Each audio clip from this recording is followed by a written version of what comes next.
अस्सलामुअलैकुम मेरे प्यारे प्यारे भाइयों, कैसे हो आप लोग। आई होप आप लोग अच्छे होंगे। तो मैंने आप पार्ट नंबर 4 को देखिएगा। इससे पहले कि आपने पार्ट्स अगर नहीं देखे हैं तो प्लीज देख लीजिए। वैसे पार्ट 3 मैंने आई बटन पे लिंक कर रखा है, अगर आप लोग चाहते हैं तो देख लीजिएगा।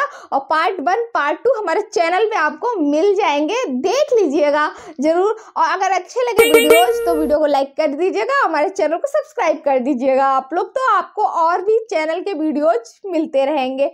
तो चलो मैं स्टार्ट करती हूँ इस वीडियो को। और वीडियो का जो ओरिजिनल वीडियो लिंक है वो डिस्क्रिप्शन में मेंशन है। और प्लीज भाई वीडियो जरूर देखिएगा। अगर आपको हमारा चेहरा नहीं पसंद आ रहा है तो कोई दिक्कत नहीं है, वीडियो को चला के साइड में रख दीजिएगा। बस आपकी कानों तक आवाज जाती रहेगी, कानों तक आवाज जाना ही आपको सुकून देगा। क्योंकि कोई भी आप बात सुनते हैं, कोई भी अच्छी बातों को सुनते हैं तो आपको एक सुकून, पॉजिटिव एनर्जी मिलती है, वो बहुत जरूरी है इंसान की जिंदगी और में। अगर तलाक का इरादा कर लें तो भी अल्लाह सुनता है, जानता है। और तलाक वाली औरतें 3 हैज तक अपने तईं रोके रहें। और अगर वो अल्लाह और रोजे क़यामत पर ईमान रखती हैं तो उनको जायज नहीं कि अल्लाह ने जो कुछ उनके शिकम में पैदा किया है उसको छुपाएं। और उनके खाविंद अगर फिर मुआफ़िक़त चाहें तो इस मुद्दत में वो उनको अपनी ज़ौजियत में ले लेने के ज्यादा हकदार हैं। और औरतों का हक मर्दों पर वैसा ही है जैसे दस्तूर के मुताबिक मर्दों का हक औरतों पर है। अलबत्ता मर्दों को औरतों पर एक दर्जा फजीलत है और अल्लाह गालिब है, साहिब हिकमत है। तलाक सिर्फ 2 बार है, यानी जब 2 दफा तलाक दे दी जाए तो फिर औरतों को या तो बतरीक़े शाइस्ता निकाह में रहने देना है या भलाई के साथ छोड़ देना। और ये जायज नहीं कि जो मेहर तुम उनको दे चुके हो उसमें से कुछ वापस ले लो। हाँ, अगर जनो शौहर को खौफ हो कि वो अल्लाह की हदों को कायम नहीं रख सकेंगे तो अगर औरत खाविंद के हाथ से रिहाई पाने के बदले में कुछ दे डाले तो दोनों पर कुछ गुनाह नहीं। ये अल्लाह की मुकर्रर की हुई हदें हैं, इनसे बाहर न निकलना। और जो लोग अल्लाह की हदों से बाहर निकल जाएंगे वो गुनाहगार होंगे। फिर अगर शौहर 2 तलाकों के बाद तीसरी तलाक औरत को दे दे तो उसके बाद जब तक औरत किसी दूसरे शख्स से निकाह न कर ले उस पहले शौहर पर हलाल न होगी। हाँ, अगर दूसरा खाविंद भी तलाक दे दे और औरत और पहला खाविंद फिर एक दूसरे की तरफ रुजू कर लें तो उन पर कुछ गुनाह नहीं, बशर्ते के दोनों यकीन करें कि अल्लाह की हदों को कायम रख सकेंगे। और ये अल्लाह की हदें हैं, इनको वो उन लोगों के लिए बयान फरमाता है जो इल्म रखते हैं। और जब तुम औरतों को 2 दफा तलाक दे चुको और उनकी इद्दत पूरी हो जाए तो उन्हें या तो हुस्न सुलूक से निकाह में रहने दो या बतरीक़े शाइस्ता रुखसत कर दो। और इस नीयत से उनको निकाह में न रहने देना चाहिए कि उन्हें तकलीफ दो और उन पर ज्यादती करो। और जो ऐसा करेगा वो अपना ही नुकसान करेगा। और अल्लाह के अहकाम को हंसी और खेल न बनाओ। और अल्लाह ने तुमको जो नेमतें बख्शी हैं और तुम पर जो किताब और दानाई की बातें नाजिल की हैं जिनसे वो तुम्हें नसीहत फरमाता है उनको याद करो और अल्लाह से डरते रहो और जान रखो कि अल्लाह हर चीज से वाकिफ है। सही बात। और जब तुम औरतों को तलाक दे चुको और उनकी इद्दत पूरी हो जाए तो उनको अपने शौहरों के साथ जब वो आपस में जायज तौर पर राजी हो जाएं निकाह करने से मत रोको। इस हुक्म से उस शख्स को नसीहत की जाती है जो तुम में अल्लाह और रोजे आखिर पर यकीन रखता है। ये तुम्हारे लिए निहायत खूब और बहुत पाकीज़गी की बात है। और अल्लाह जानता है और तुम नहीं जानते। और माएं अपने बच्चों को पूरे 2 साल दूध पिलाएं। ये हुक्म उस शख्स के लिए है जो पूरी मुद्दत तक दूध पिलवाना चाहे। और दूध पिलाने वाली माओं का खाना और कपड़ा दस्तूर के मुताबिक बाप के जिम्मे होगा। किसी शख्स को उसकी ताकत से ज्यादा तकलीफ नहीं दी जाती। तो याद रखो कि न तो माँ को उसके बच्चे के सबब नुकसान पहुंचाया जाए और न बाप को उसकी औलाद की वजह से नुकसान पहुंचाया जाए। और इसी तरह नानो नफका बच्चे के वारिस के जिम्मे है। और अगर दोनों यानी माँ बाप आपस की रजामंदी और सलाह से बच्चे का दूध छुड़ाना चाहें तो उन पर कुछ गुनाह नहीं। और अगर तुम अपनी औलाद को दूध पिलवाना चाहो तो तुम पर कुछ गुनाह नहीं, बशर्ते कि तुम दूध पिलाने वालियों को दस्तूर के मुताबिक उनका हक जो तुमने देना किया था दे दो। और अल्लाह से डरते रहो और जान रखो कि जो कुछ तुम करते हो अल्लाह उसको देख रहा है। اور جو لوگ تم میں سے مر جائیں اور عورتیں چھوڑ جائیں تو وہ عورتیں 4 مہینے اور 10 دن اپنے آپ کو روکے رہیں، اور جب یہ عدت پوری کر چکیں اور اپنے حق میں پسندیدہ کام یعنی نکاح کر لیں تو تم پر کچھ گناہ نہیں، اور اللہ تمہارے سب کاموں سے واقف ہے۔ اگر تم اشارے کنائے میں عورتوں کو نکاح کا پیغام بھیجو یا نکاح کی خواہش کو اپنے دلوں میں مخفی رکھو تو تم پر کچھ گناہ نہیں۔ اللہ کو معلوم ہے کہ تم ان سے نکاح کا ذکر کرو گے، مگر ایام عدت میں اس کے سوا کے دستور کے مطابق کوئی بات کہہ دو، پوشیدہ طور پر ان سے قول و قرار نہ کرنا، اور جب تک عدت پوری نہ ہو لے نکاح کا پختہ ارادہ نہ کرنا، اور جان رکھو کہ جو کچھ تمہارے دلوں میں ہے اللہ کو سب معلوم ہے، تو اس سے ڈرتے رہو اور جان رکھو کہ اللہ بخشنے والا ہے، حلم والا ہے۔ اور اگر تم عورتوں کو ان کے پاس جانے یا ان کا مہر مقرر کرنے سے پہلے طلاق دے دو تو تم پر کچھ گناہ نہیں، ہاں ان کو دستور کے مطابق کچھ خرچ ضرور دو، یعنی مقدور والا اپنے مقدور کے مطابق دے اور تنگ دست اپنی حیثیت کے مطابق۔ نیک لوگوں پر یہ ایک طرح کا حق ہے۔ اور اگر تم عورتوں کو ان کے پاس جانے سے پہلے طلاق دے دو لیکن مہر مقرر کر چکے ہو تو آدھا مہر دینا ہوگا۔ ہاں اگر عورتیں مہر بخش دیں یا مرد جن کے ہاتھ میں عقد نکاح ہے اپنا حق چھوڑ دیں اور پورا مہر دے دیں تو ان کو اختیار ہے، اور اگر تم مرد لوگ ہی اپنا حق چھوڑ دو تو یہ پرہیزگاری کی بات ہے، اور آپس میں بھلائی کرنے کو فراموش نہ کرنا۔ کچھ شک نہیں کہ اللہ تمہارے سب کاموں کو دیکھ رہا ہے۔ مسلمانوں، سب نمازیں خصوصاً بیچ کی نماز یعنی نماز عصر پورے اہتمام کے ساتھ ادا کرتے رہو اور اللہ کے آگے ادب سے کھڑے رہا کرو۔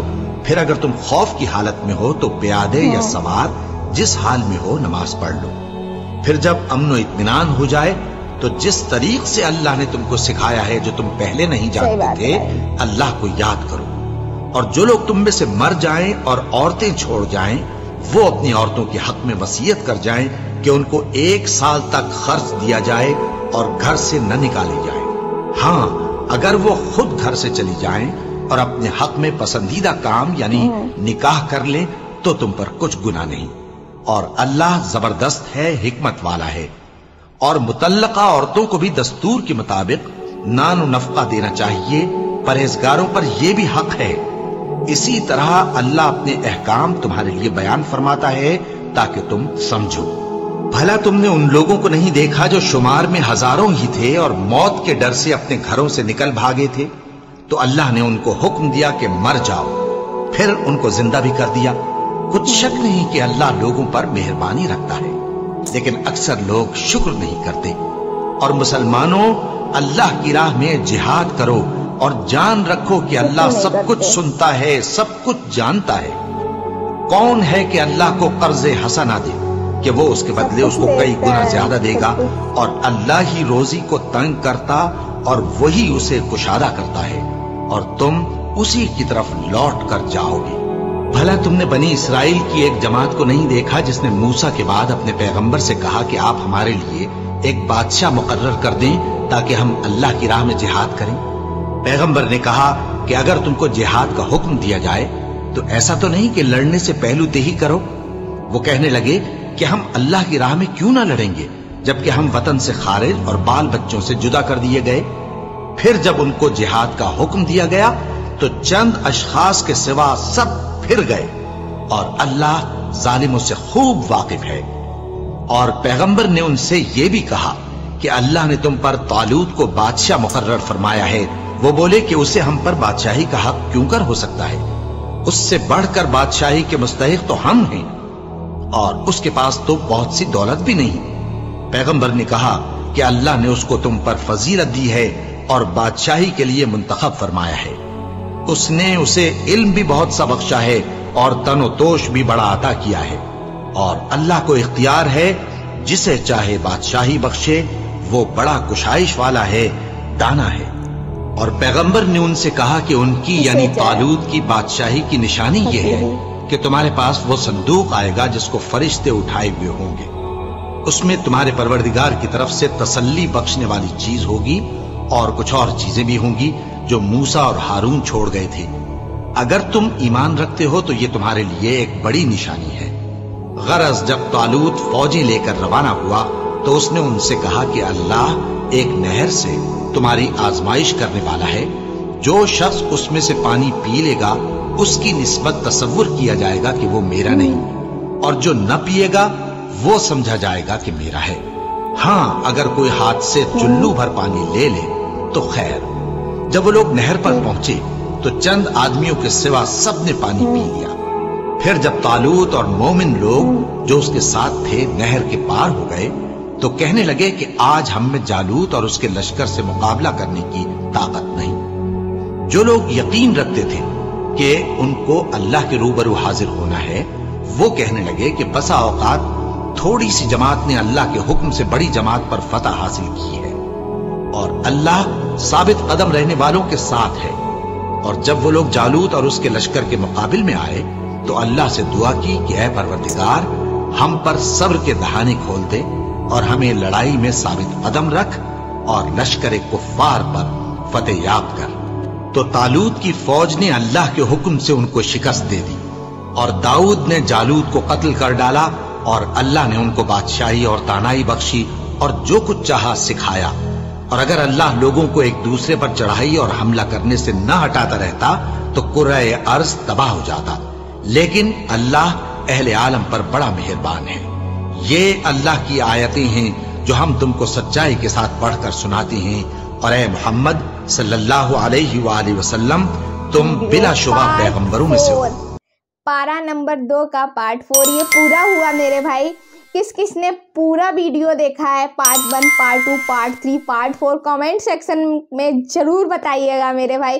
कैसा लगा वीडियो बताइएगा जरूर। और कहते नहीं है कि कोई भी गलत काम नहीं करना चाहिए मेरे भाई इस दुनिया में। अगर आप कोई भी गलत काम कर रहे हैं तो ऐसा नहीं है कि आपको कोई देख नहीं रहा है, भैया सब कुछ देख रहा है, सब कुछ भाई। हम लोगों के ऊपर एक बढ़िया वाली नज़र है, तो इसलिए भाई क्यों किसी के बारे में गलत बोलना, अपने जुबान को गलत करना।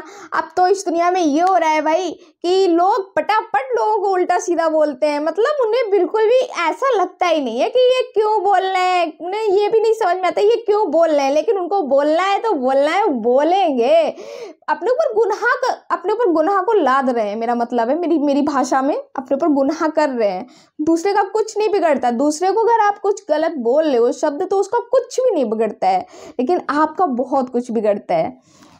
लेकिन मैं ये बोल रही हूँ ना, इस बातों पे भी काफ़ी ज्ञानी लोगों का ऊपर कोई असर नहीं पड़ेगा, मुझे ये भी पता है, लेकिन मुझे कोई फ़र्क नहीं पड़ता किसके ऊपर कोई क्या असर पड़ रहा है, किसके ऊपर क्या असर नहीं पड़ रहा है। लेकिन मैं बस इतना जानती हूँ कि हमारे भाई लोग इस वीडियो को देख रहे होंगे और बहुत ज़्यादा हैप्पी और खुश हो रहे होंगे, उन्हें अच्छा लग रहा, उन्हें अच्छा फील हो रहा होगा, बस मेरे लिए ये काफ़ी है। और पारा नंबर 3 का वेट करिएगा मेरे भाई, बहुत ही जल्द वीडियो को लाना स्टार्ट करूंगी। मैं देखूंगी वीडियो कैसा है, नहीं तो पार्ट्स के रूप में डिवाइड कर दूंगी उस वीडियो को, आप लोगों को देखने में भी आसानी होगी, फटाक से आप लोग देख भी लेंगे, रास्ता चलते, दुकान पे या कहीं भी बैठ के आराम से आप लोग देख सकते हैं। इसलिए मैं ऐसा कोई झंझट वाला वीडियो, इतना हैवी वीडियो नहीं बनाती हूँ मेरे भाई, जिससे आप लोग भी परेशान हो जाएं, क्योंकि हर किसी के पास आज की दुनिया में काम है, मैं तो इतना जानती हूँ। तो भाई वीडियो को प्यार दीजिएगा, मेरे चैनल को सपोर्ट करिएगा, ज़्यादा से ज़्यादा सपोर्ट करिएगा भाई, अपने नाते रिश्तेदारी आस पड़ोस फ्रेंड्स ग्रुप सभी में हमारे चैनल को शेयर कर दीजिएगा भाई, जिससे कि मुझे बहुत ज़्यादा सपोर्ट मिले, क्योंकि भाई आप लोग ही एक उम्मीद है हमारी, और बस मैं अपनी उम्मीद को निराशा के रूप में नहीं बदलना चाहती हूँ। तो प्लीज़ सपोर्ट करिएगा, सपोर्ट ही करिएगा। चलिए मिलती हूँ मैं किसी नेक्स्ट टॉपिक नेक्स्ट वीडियो के साथ में। वैसे मैंने अपने वीडियो का टाइटल आपको बता दिया है, वही वाले वीडियो आएंगे, है ना। तो अपने परिवार का, अपने पूरे परिवार का और अपना खास तौर से अपना ध्यान रखिएगा। मिलती हूँ मैं किसी नेक्स्ट वीडियो में, तब तक के लिए अल्लाह हाफिज़।